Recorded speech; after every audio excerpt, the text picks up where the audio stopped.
বাড়ি থেকে তাড়িয়ে দিক বা রাখুক তাতে কি যায় আসে। শঙ্কর কথা দিল সারা জীবন ঐশানীর থাকবে পাশে। ছেলে হলে আদর, মেয়ে হলে যা যা। ছেলে হলে আদর, মেয়ে হলে যা যা। ছেলে হলে বংশের প্রদীপ আর মেয়ে হলে সাজা।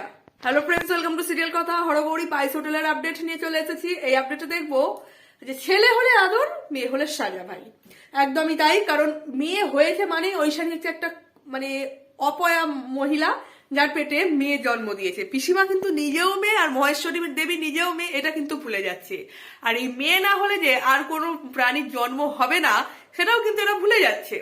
এবং আগেকার দিনের বুড়ি মানুষরা হয়তো এগুলো ভুলেই যেত, এখনকার বললে তো একদম ওপর থেকে নিচে পর্যন্ত এমন জায়গায় ধোলাই দেবে যে সে আর উঠে দাঁড়াতেই পারবে না। কিন্তু ব্যাপারখানা হচ্ছে ঐশানীর পাশে থাকার শপথ গ্রহণ করেছে শঙ্কর। তার মেয়ে কোনোভাবেই অবহেলায় অবচ্ছেদ্যায় মানুষ হবে না, এটা কিন্তু কথা দিয়েছে। এবং মানুষ হবেই বা কেন, ঘোষবাড়ির একমাত্র মেয়ে বলে কথা। কারণ দিবাকর তো ঘোষবাড়ির কেউ নয় ভাই, যদিও প্রভাকর, কিন্তু প্রভাকরের ছেলে তো পিকু নয়।